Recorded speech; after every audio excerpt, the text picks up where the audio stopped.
मित्रों, आपने इस विषय के बारे में बहुत सुना होगा कि स्वर्ग जाने का असली हकदार कौन होता है।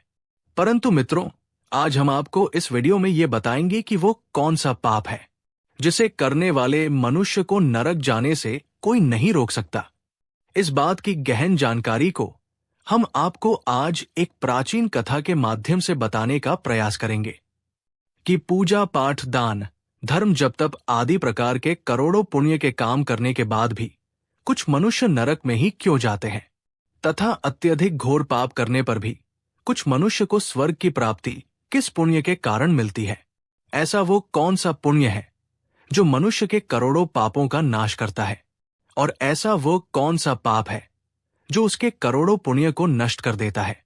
पापी मनुष्य को भी स्वर्ग की प्राप्ति कैसे हो जाती है, और ऐसा कौन सा मनुष्य होता है जिसे नरक भेजा जाता है। तो चलिए मित्रों, बिना देरी किए शुरू करते हैं। मित्रों, एक समय की बात है। भगवान श्री हरि विष्णु क्षीर सागर में देवी लक्ष्मी के साथ शेष नाग की शैया पर विश्राम कर रहे थे। जल की लहरें शांत रूप से बह रही थी और आकाश में एक दिव्य शांति फैली थी। चारों तरफ आनंदमय खुशी का माहौल था। वहां से ब्रह्मांड स्पष्ट दिखाई दे रहा था। उसी समय देवर्षि नारद वहां उपस्थित हुए। उनके चेहरे पर गहरी चिंता की रेखाएं थी। जब भगवान विष्णु ने उन्हें देखा तो वह देवर्षि नारद जी को देखते हुए बोले, आइए देवर्षि नारद, विष्णु लोक के क्षीर सागर में आपका स्वागत है। आज किस प्रयोजन से यहाँ पर आप पधारे हैं? अवश्य ही आप कोई महत्वपूर्ण समाचार लेकर आए होंगे। अब देवर्षि नारद जी ने भगवान विष्णु को प्रणाम किया और बोले, है प्रभु, मैं यमपुरी की यात्रा करके आ रहा हूं। वहां मैंने एक अद्भुत घटना देखी जो मेरी समझ से परे है। मैं उन घटनाओं को देखकर बहुत प्रभावित हुआ। हे प्रभु, मैंने वह पर देखा कि कुछ पुण्य आत्माएं नरक में जा रही थी, परंतु वही कुछ पापी आत्मा स्वर्ग में जा रही थी। अब यह देखकर मुझे बड़ा आश्चर्य हुआ। हे प्रभु, कृपया मुझे आप ये बताइए कि वो कौन सा मनुष्य है जो नरक जाता है और कौन सा मनुष्य है जो स्वर्ग जाता है, और साथ ही ये कैसे तय किया जाता है। भगवान विष्णु ने नारद की बात सुनकर मुस्कुराते हुए कहा, हे देवर्ष नारद, संसार में कर्मों का फल मनुष्य के आंतरिक उद्देश्य और विवेक पर निर्भर करता है। कई बार जो प्रकट रूप से प्रत्यक्ष है, जैसे कि पुण्य कार्य किया जा रहा हो, परंतु वो कार्य भी पाप हो सकते हैं। इस विषय में एक प्राचीन कथा को मैं आपको आज सुनाता हूं। इस कथा को सुनकर आपको आपके सभी प्रश्नों के उत्तर मिल जाएंगे। इसीलिए आप इस कथा को ध्यानपूर्वक पूरा अवश्य सुने। जो भी इस कथा का श्रवण करता है उसके कोटि कोटि पाप नष्ट होते हैं और उसे विष्णु लोक के इस क्षीर सागर में स्नान करने की प्राप्ति होती है। अब देवर्षि नारद जी कहते हैं, हे प्रभु, आपके मुख से इस कथा को सुनना मेरा सौभाग्य है। मैं इस कथा को ध्यान से पूरा अवश्य सुनूंगा और इसका प्रचार प्रसार भी करूंगा। अब भगवान विष्णु नारद जी को वो कथा सुनाने लगते हैं और कहते हैं, हे देवर्षि नारद, ये कथा अत्यंत ज्ञानवर्धक है। इस कथा में मनुष्यों द्वारा किए जाने वाले पाप और पुण्य कर्म का वर्णन किया गया है तथा उसके आधार पर मिलने वाली सभी सजाओं के बारे में भी बताया है। इसीलिए प्रत्येक मनुष्य को ये कथा ध्यानपूर्वक सुननी चाहिए। इस कथा को आधा सुनने वाला मनुष्य नरकगामी होता है और आधा अधूरा ज्ञान विष के समान घातक होता है। इसीलिए दोस्तों, आप इस कथा को पूरा अवश्य सुनिए। तो चलिए हम आपको इस कथा को सुनाते हैं। भगवान विष्णु कहते हैं, हे देवर्षि, पूर्व काल की बात है।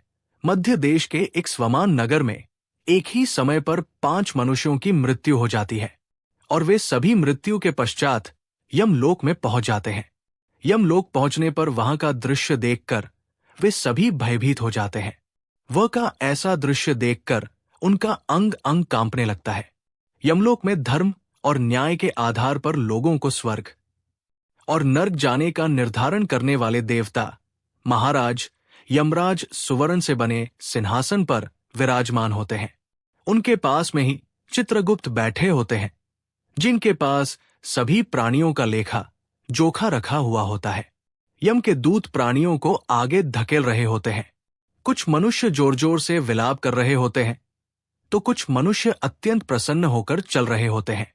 स्वर्ग के द्वार से सुंदर प्रकाश दिखाई पड़ रहा होता है, तो वही नरक के द्वार से धधकती हुई अग्नि की ज्वाला दिखाई पड़ रही होती है।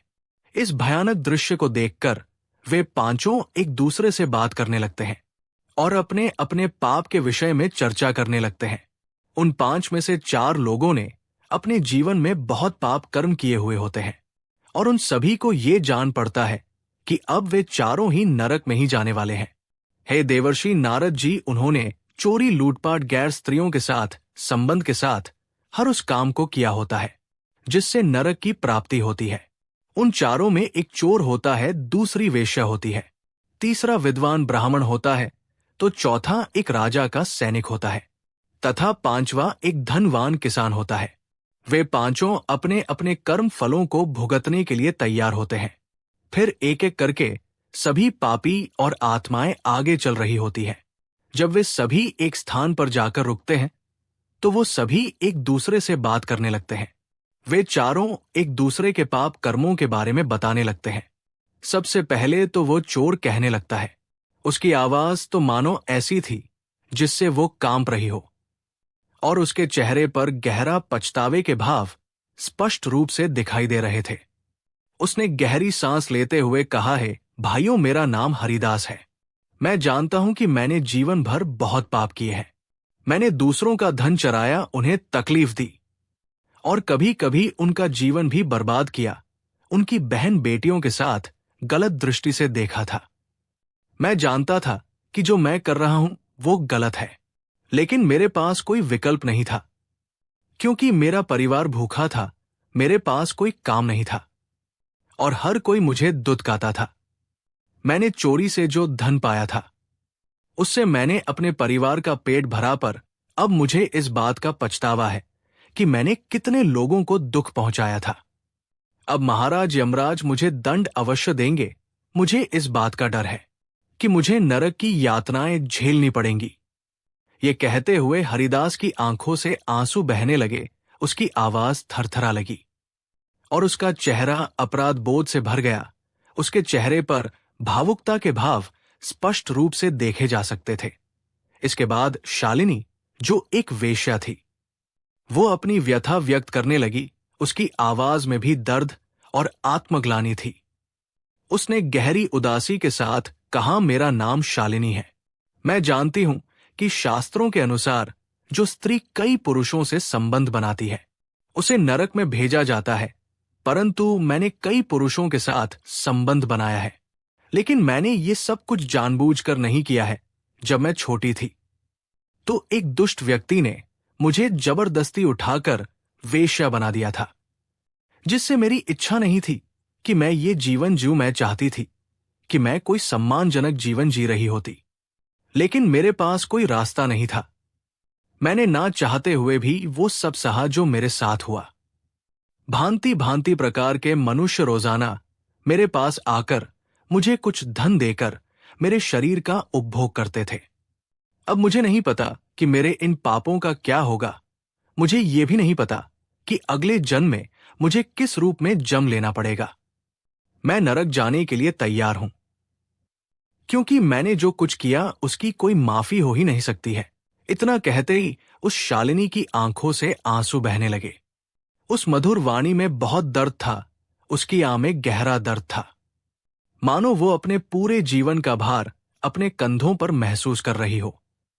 उसकी आंखों में वो पीड़ा झलक रही थी जिसे उसने सालों तक छुपा कर रखा था। फिर सूर्यकेतु नाम का जो राजा का सैनिक था, उसने बोलना शुरू किया। उसकी आवाज भारी और उदास थी, मानो उसे अपने जीवन के पापों का एहसास हो रहा हो। उसने दुख भरे स्वर में कहा, भाई, मेरा नाम सूर्यभान है।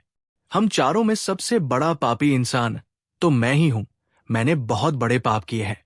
मैं राजा का सिपाही हुआ करता था, इसीलिए मैं उन सभी लोगों पर जोर जबरदस्ती किया करता था जो राजा द्वारा दिए गए आदेशों को नहीं मानते थे।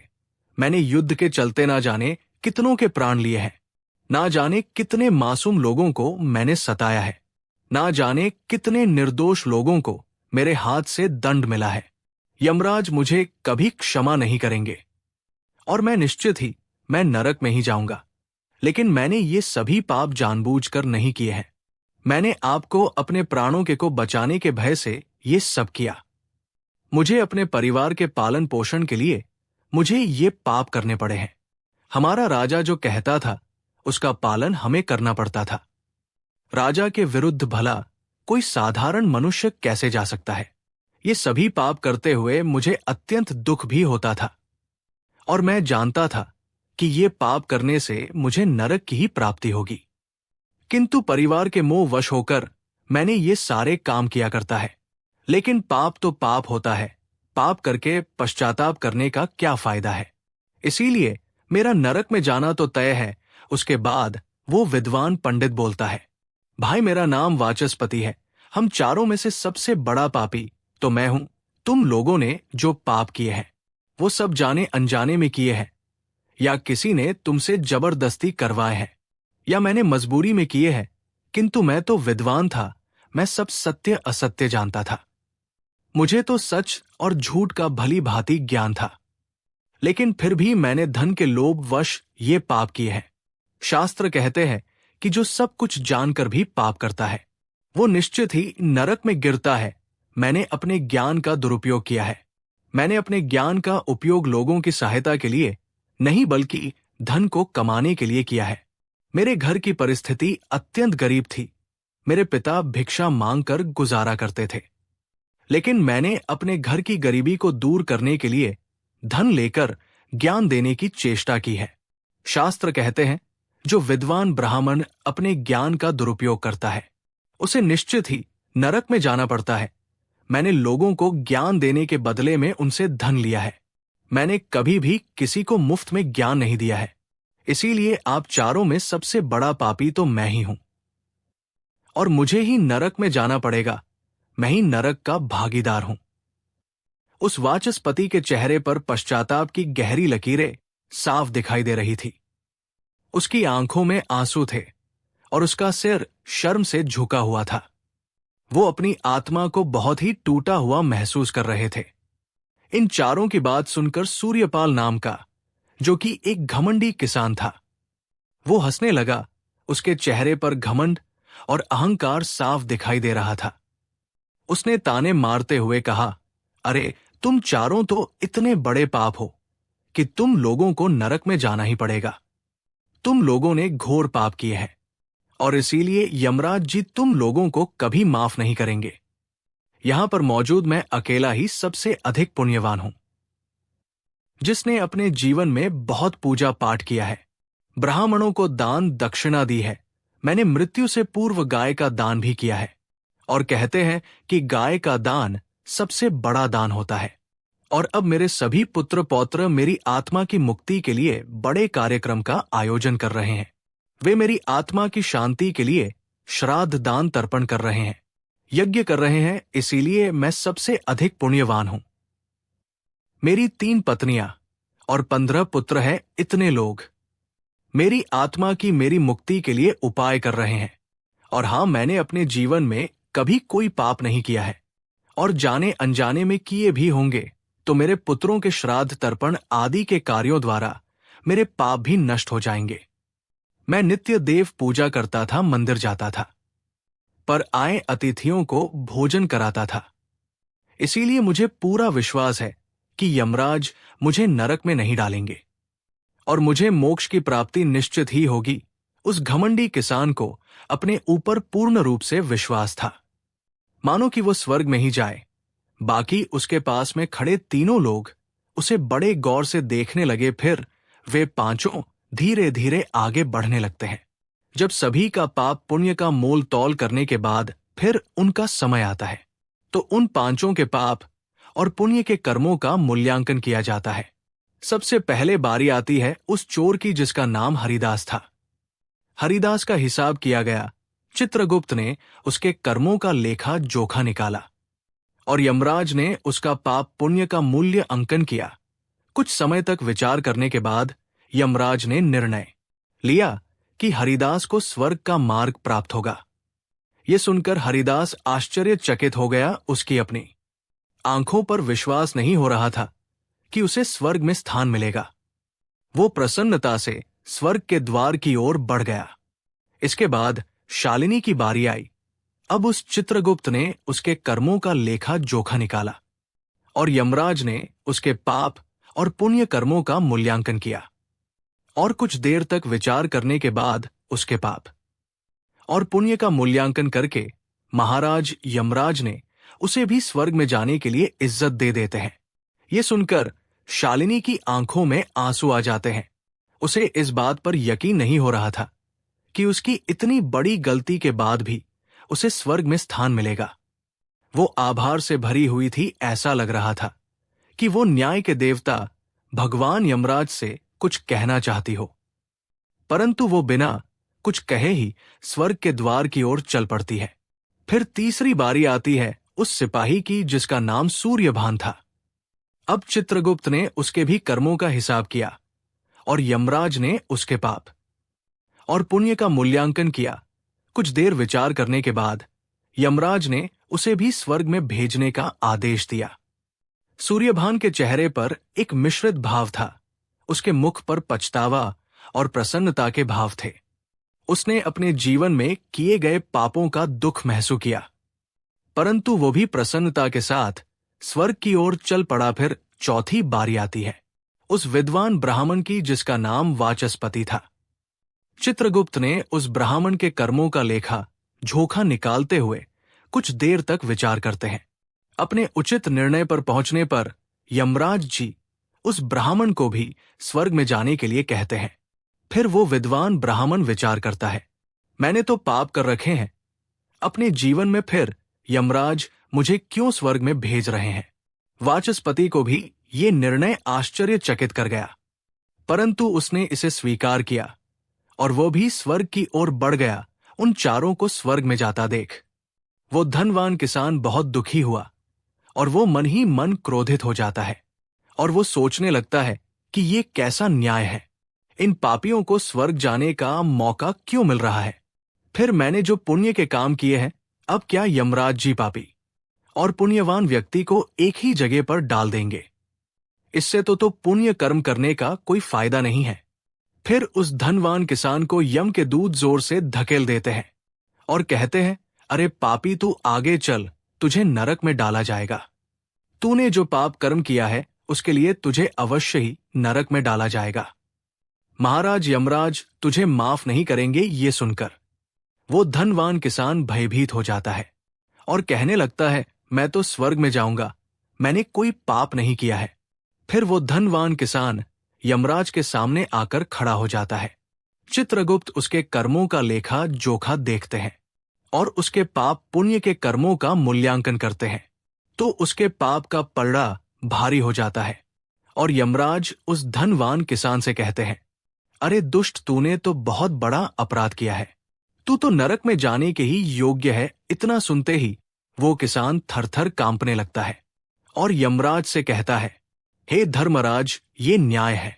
मैंने तो जीवन में कोई पाप कर्म नहीं किए हैं, मैंने तो सिर्फ और सिर्फ पुण्य के कार्य ही किए, और आप मुझे ही नरक में क्यों डाल रहे हैं। और मुझसे पहले जो 4 लोग गए थे वे तो घोर पापी थे, उन्होंने बड़े बड़े पाप और अपराध किए हैं, उन्हें तो आपने स्वर्ग में डाल दिया है। आप ऐसा अन्याय मेरे साथ क्यों कर रहे हैं। अगर ऐसा अन्याय होगा, धरती पर कौन सा मनुष्य पुण्य के कार्य करेगा। फिर यमराज कहते हैं, अरे पापी, तूने जो पाप किया है वो तो उन 4 के पापों के सामने कुछ भी नहीं है। तेरे एक पाप के कारण तेरा सारा पुण्य फल नष्ट हो गया है। यदि तूने ये पाप कर्म नहीं किया होता तो तू स्वर्ग में जा सकता था, लेकिन तूने ये पाप जानबूझकर किया है, इसीलिए तुझे नरक में अवश्य जाना पड़ेगा। धर्मराज ने कहा, हरिदास ने अपने जीवन में चोरी की थी, परंतु उसने कभी किसी गरीब या निर्दोष व्यक्ति के घर चोरी नहीं की। वो केवल उन लोगों के घर चोरी करता था जो अमीर और अहंकारी थे। उसने अपने द्वारा चुराए गए धन का अधिकार हिस्सा गरीबों और भूखे लोगों को भोजन कराने में खर्च किया है।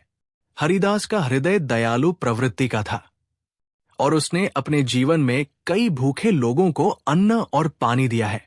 भले ही उसने पराई स्त्री पर गलत नजर डाली थी, परंतु कभी उनके साथ गलत कर्म नहीं किया। इसलिए उसके ये पुण्य उसके पापों से बड़े थे। इसलिए उसे स्वर्ग का मार्ग प्राप्त हुआ। ये सुनकर सूर्यपाल ने सिर झुकाया। उसकी आंखों में पछतावा दिखने लगा। लेकिन यमराज ने उसे अधिक समय दिए बिना आगे कहा है, दुष्ट वो शालिनी जो पेशे से वेश्या थी, परंतु उसने ये पाप जानबूझकर नहीं किया। उसे जबरन वेश्यावृत्ति में धकेला गया था। लेकिन उसने अपने जीवन के अन्य समय में पशु पक्षियों और बेसहारा जानवरों की सेवा की। उसने हर रोज पक्षियों को दाना डाला, पानी पीने के लिए जल दिया और घायल जानवरों की देखभाल की। उसकी आत्मा में करुणा थी और उसके ये पुण्य उसके जीवन में किए गए पापों से अधिक थे। इसलिए उसे भी स्वर्ग में स्थान मिला। फिर यमराज ने कहा, उस सिपाही सूर्यभान ने अपने जीवन में अनगिनत लोगों के प्राण लिए हैं, परंतु वो अपने राजा के आदेशों का पालन कर रहा था। उसने कई बार अपनी आत्मा को ये समझाने की कोशिश की कि वो कर रहा है वो गलत है, लेकिन अपने परिवार की सुरक्षा और पेट पालने के लिए उसने ये काम किया। परंतु इसके बावजूद उसने कई बेसहारा लोगों की सहायता की। उसने कई बार गरीबों को भोजन कराया और उसने पाप कर्मों को करने का पश्चाताप भी किया। इसीलिए उसके पुण्य कर्म उसके पाप कर्मों से अधिक निकले और उसे भी स्वर्ग की प्राप्ति हुई। सूर्यपाल अब और भी अधिक शर्मिंदा हो गया। उसकी आंखों में पश्चाताप के आंसू थे। लेकिन यमराज ने उसे अपने अंतिम निर्णय के लिए तैयार किया। यमराज ने कहा, उस ब्राह्मण वाचस्पति ने अपने ज्ञान का दुरुपयोग किया था। उसने धन के लोभ में आकर अपने शास्त्रों के ज्ञान का व्यापार किया, परंतु उसने अपने जीवन में कभी किसी को मुसीबत में नहीं छोड़ा।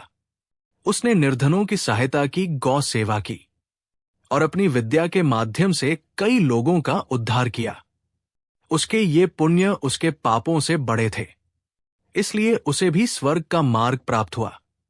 इतना सुनकर वो धनवान किसान बोलता है, हे धर्मराज, इन चारों ने जो भी पुण्य कर्म किए हैं वो तो मैंने भी किए हैं, बल्कि उनसे ज्यादा ही पुण्य कर्म मैंने किए हैं। फिर भी मैंने ऐसा कौन सा पाप किया है जिस वजह से मुझे नरक में तिल तिल कर मारने के लिए भेजा जा रहा है। यमराज कहते हैं, अरे दुष्ट, याद कर, तूने उस अबला विधवा नारी पर गलत लांछन लगाया था कि उसने तेरे घर पर चोरी की है, और इसके साथ ही तूने उसके ऊपर कई अन्य प्रकार के गलत लांछन लगाए थे। उसे व्यभिचारिणी और वेश्या कहकर उसके चरित्र का हनन किया था, और तुम्हारे कहने पर राजा ने उसे चोर समझकर उस अबला विधवा नारी को मृत्युदंड दे दिया था। सूर्यपाल, तुमने जीवन में कई पुण्य किए, परंतु एक पाप ने तुम्हारे सभी पुण्य को नष्ट कर दिया। तुम्हारा झूठा आरोप वो निर्दोष स्त्री पर जिसने उसकी जान ले ली, वो तुम्हारे सारे पुण्य का विनाशक बना। मनुष्य के पुण्य और पाप दोनों ही उसके कर्मों का फल होते हैं, लेकिन दूसरों पर झूठे आरोप लगाने का पाप सबसे बड़ा होता है और इसका का प्रायश्चित नहीं हो सकता। इसलिए तुम्हें नरक जाना ही होगा। वो कांपते हुए बोला है, प्रभु, परंतु मैंने ऐसा जानबूझकर नहीं किया था। मुझे नहीं पता था कि मेरे इस आरोप से उसकी मृत्यु हो जाएगी। मैं केवल अपने धन की रक्षा कर रहा था। अब यमराज जी कहते हैं, अरे पापी मनुष्य, ब्रह्मा, हत्या, चोरी, मदिरापान आदि प्रकार के घोर पापों से भी प्रायश्चित करके मुक्त हो सकता है, किंतु दूसरों पर गलत लांछन लगाने पर कोई प्रायश्चित नहीं होता है। जो दूसरों पर गलत आरोप करता है, सत्य जानकर भी दूसरों को झूठ कहकर उनके ऊपर दोष डालता है, वो तो सबसे बड़ा पापी है। उसके द्वारा किए गए सभी पुण्य नष्ट हो जाते हैं। इसीलिए तूने जितने भी पुण्य किए हैं वे सभी उस एक पाप के कारण नष्ट हो गए। अब सूर्यपाल की आंखों से आंसू बहने लगी। उसकी आवाज कांप रही थी। रुवास आवाज में कहा, हे धर्मराज, मैंने अपने जीवन में अनेकों दान किए हैं, देवताओं की पूजा की है, ब्राह्मणों की सेवा की है, परंतु ये एक पाप जिसे मैंने सोचा भी नहीं था कि इतना बड़ा होगा। मेरे सारे पुण्य नष्ट कर देगा। क्या इसका कोई प्रायश्चित नहीं है जिससे मैं इस पाप से मुक्त हो सकूं? यमराज ने उसे कठोरता से देखा और कहा, नहीं सूर्यपाल, तुमने अपने जीवन में उस निर्दोष स्त्री पर जो आरोप लगाए थे उनका परिणाम यह है कि तुम्हारे पुण्य सभी नष्ट हो गए। अब तुम्हें नरक की यातनाओं का सामना करना ही पड़ेगा। फिर यमराज दूतों को कह उस पापी किसान को नरक ले जाने के लिए कहते हैं। सूर्यपाल महाराज के यमराज के इस कठोर निर्णय से टूट चुका था। वो रोता बिलता यमदूतों के साथ नरक की ओर जाने लगा। उसके मन में केवल पछतावा और गलानी थी। अब भगवान श्री हरि विष्णु जी कहते हैं, हे देवर्ष नारद, इस प्रकार से उन चारों ने पाप कर्म करके भी उन्हें स्वर्ग की प्राप्ति हुई है, किंतु उस किसान ने जघन्य अपराध किया था। किसी अबला स्त्री पर गलत लांछन लगाकर चरित्र का हनन किया था। एक स्त्री सदा ही पूजनीय होती है। जो भी पुरुष स्त्री पर गलत आरोप करता है उसे महापाप लगता है। कभी किसी स्त्री की दुर्बलता का फायदा नहीं उठाना चाहिए। पराई स्त्री को सदैव ही माता समझना चाहिए। जो पराई स्त्रियों पर गलत दृष्टि डालता है उसे महापाप ही लगता है। जो विधवा दुखिया स्त्री को सताता है उसे नरक में जाना पड़ता। मनुष्य को कभी सत्य का मार्ग नहीं छोड़ना चाहिए। सत्य के मार्ग पर चल ही स्वर्ग की प्राप्ति होती है। असत्य का साथ देने से मनुष्य के सभी पुण्य भी नष्ट हो जाते हैं। अब ये बात देवर्षि नारद जी को भी समझ में आ जाती है। दोस्तों, कभी किसी पर गलत आरोप नहीं लगाना चाहिए। सत्य जानकर भी असत्य का साथ नहीं देना चाहिए। जो दूसरों पर गलत आरोप डालता है उसे यमराज कभी क्षमा नहीं करता है। उम्मीद है आपको ये कथा पसंद आई होगी। मित्रों, अगर आपको ये वीडियो पसंद आया है तो इस वीडियो को लाइक करके चैनल को सब्सक्राइब अवश्य करें। ताकि मित्रों, आप सभी का वीडियो को यहां तक देखने के लिए दिल से धन्यवाद।